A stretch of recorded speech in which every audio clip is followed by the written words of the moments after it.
Subax wanaagsan saaxiibayaal, maanta oo bisha Disembar ay tahay 20,2025, waxaan halkan idinkula wadaagi doonaa qodobo aan u arkay inay muhiim u yihiin dadka jecel in ay ganacsi bilaabaan, amba ganacsatada cusub ee iminka ku guda jira safarkooda ganacsiga. Qodobadan oo aan research ku sameeyey ayaa waxay daaran yihiin qofka ganacsadaha cusubihi tallaabooyin ay tahay inuu qaado si ganacsigiisu uu u noqdo mid guuleysta oo uu ka gaadho ujeeddadii uu u asaasay, sidoo kalena noqda mid caawiya bulshada uu ugu talagalay. Qodobka koowaad ee u muhiimka ah ganacsade kasta oo cusub waxa weeye inuu leeyahay vision cad oo uu businesskiisa ka leeyahay. Vision waxaynu ku turjumi karnaa baan filayaa hiigsi amba himilada uu ka leeyahay ganacsigaas. Muxuu u aasaasan yahay ganacsiga? Ujeeddada aad ka leedahay muxuu yahay? Guushu waxay ku xidhan tahay inuu qofku fahamsan yahay waxyaabaha uu doonayo inuu ganacsigani xalliyo, amba problemada uu ganacsigani xallinaya ma ku cad yihiin, ma ku diyaarsan yihiin, oo ma aragtaa ganacsigani waxa uu bulshada aad u abuurtay u qabanayo, ba xalka uu keenayo. Ganacsi markaynu nidhaahno, dadku waxay u arkaanuun in qofku intuu meer furo meherad, kadibna uu alaab amba wax soo dhigo, kadibna uu lacagi ka soo gasho, lacagtan wax ka faa'iido uu sidaa ganacsade ku noqdo. Laakiin ujeeddada weyn ee ganacsiga ku dhex qarsoon ta ugu muhiimsanina ay tahay waxa weeye ganacsigu haddaad alaab iibinayso iyo haddaad service bixinaysaba wuxuu xal u yahay qof kale baahi haysa amba qof kale problem haysta. Cabdiraxmaan nin la yiraahdo oo halkaa jooga oo doonaya inuu ladisay xaflad dhigto, problemada badan ee xafladaas si uu achieve gareeyo inuu qabto amba shirka inuu qabto, xalalkoodii ganacsiyo badan ayay ku kala jiraan. waxaa ka mid noqon karta inuu doonayo Cabdiraxmaan dad 500 qof inuu isu keeno, kadibna 500 qof casuumadda u sameeyo oo cuntooyin wanaagsan siiyo. waa mid ka mid ah problemada haysta Cabdiraxmaan. Problemkaas marka haysta qofka customer-ka ah, waxaa ka jawaabaya oo xalkii u haya ganacsade isagu shaqadiisu tahay oo focuska saara inuu sameeyo cuntooyin loogu talagalay xafladaha. Marka qofka ganacsadaha waa inuu fahmo horta waxaan aad meesha ku haysaa waa qof kale oo lacag haysta oo macbiil ah, problemkiisii baad horta solve garaynaysa. Marka taasi waa inay ku caddahay problemkaas solve garaynaysa muxuu yahay. Haddaad meherad furto oo meheradaas aanay ku caddayn meheradani horta problemadeebay xal u tahay, yaa macmiil u ah, qofka macmiilka ii ahi markuu maxay doonayo amba maxay ka fikiro amba hawl noocee la soo diristo ayuu u baahanayaa adeegaygan amba alaabtaydan. Haddaanay taasi ku caddayn, wax tallaabadii koowaad ayaa kaa halowsan. Marka ta koowaad waxa weeye inay ku cad yihiin himilada iyo hadafka aad u aasaasaso ganacsigani oo aad ku samaysid baaritaan weyn. Ta labaad waxa weeyaan inaad abuurtid bulsho ballaaran inaad abuuratid. Markaad ganacsi furaysid, ganacsigu wuxuu u baahan yahay macaamiil. Macaamiishuna waxay ku timaadaa inaad samaysatid network aad ka dhaadhicin kartid waxaanaad iibinaysaa inuu yahay wax baahi iyagu u baahan yihiin. Siyaabaha aad kaga dhaadhicinaysaa way kala duwanaanayaan. Waxaa qaybtaas soo hoosgelaya waa marketingkii haddii aad iyo qaybihiisii kala duwanaa.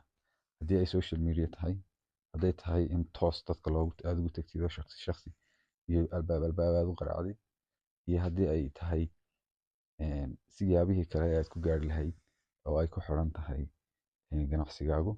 Waxaa dhacda mararka badan in qofku intuu ganacsi furo, meherad furo, soo camiro, qof dhex dhigo, kadibna uu allahuma ballaqtu halkaas ka fadhiyo oo uu sugo inta kastamar u imanayo.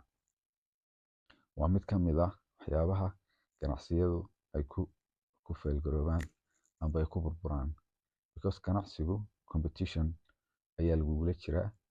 Competitionka koowaad waxaa kugula jira locationka. Waxaa laga yaabaa haddaad halkaas ka fadhidid oo aad cusub tahay, qofka halkuu suuqa ka soo gelayay meherad taada la mid inay ka furan tahay amba uga dhowdahay. Marka wixii aad kaga duwaneed aad qofka ku soo kasban lahayd ee aad ku dhaqaajin lahayd waa inuu proactive ahaado oo marketing ahaado, oo in aad meel fog fariintaada gaadhsiisid.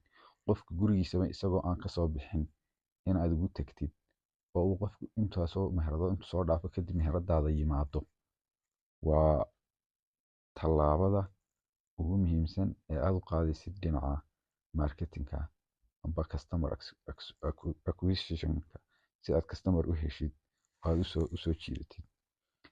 Sidaas la mid ah waa inaad network asxaabtaada asxaabtood, dadka kuu dhow macnaha proactive ahaatid oo adigii customer raadinaysid.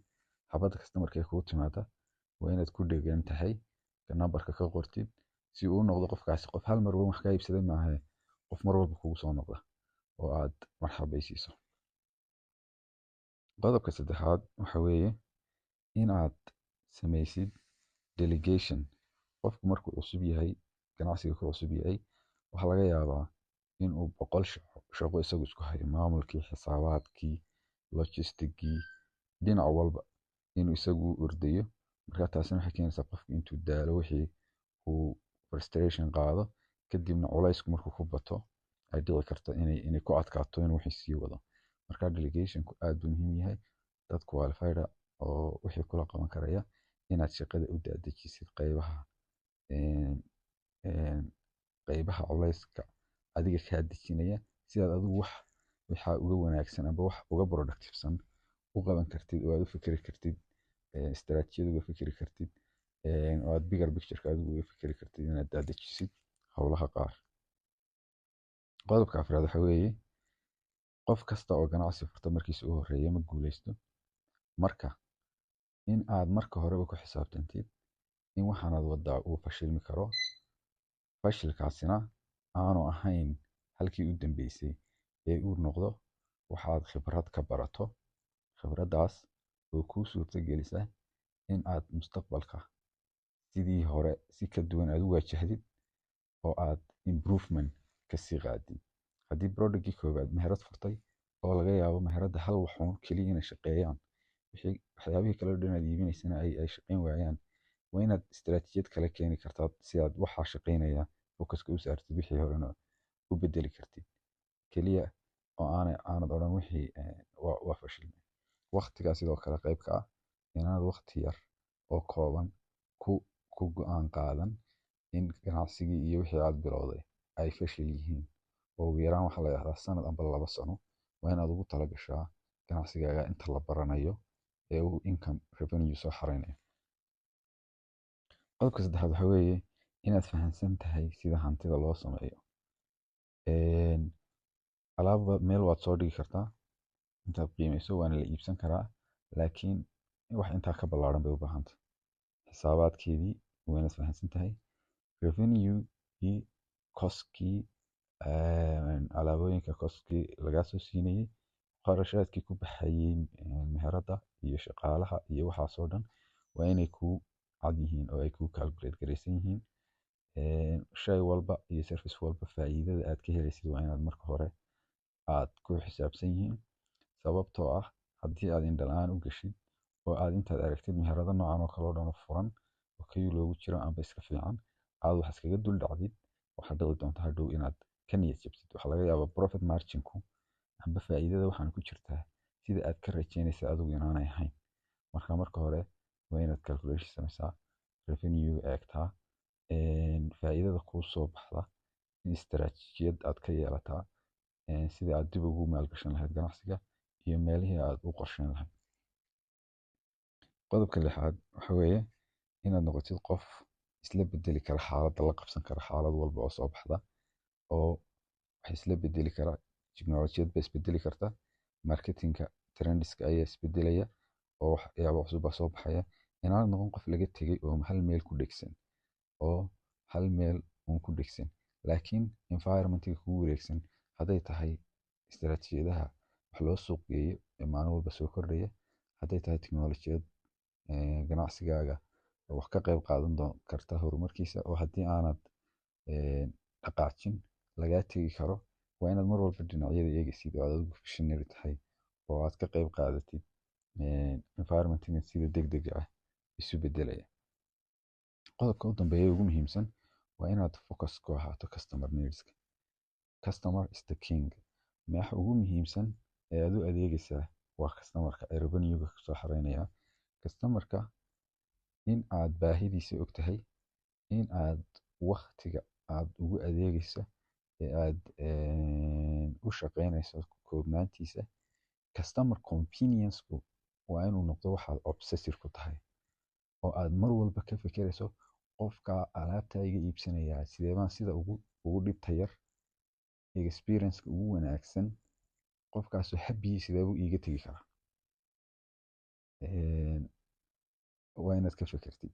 Taasi waxay kordhinaysaa relationshipkii adiga iyo customerka idin dhex marayay, taasoo kordhinaysa qofkii inuu kugu soo noqdo, inuu asxaabtiisa kuu tilmaamo, inuu isagii advocate kuu noqdo oo uu noqdo qof meheradii qayb ka ah.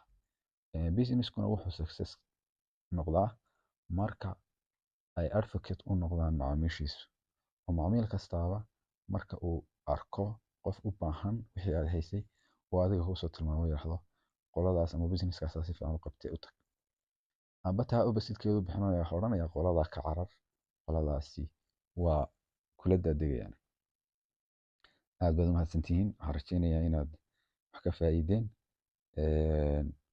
qodobadan oon aniguna ka soo akhriyey oo aan research ku sameeyey. Dhammaanteen guul baan inoo rajeynayaa. Inta businesska jecel waxaan rajeynayaa inay u fududaato oo ay ku guuleystaan.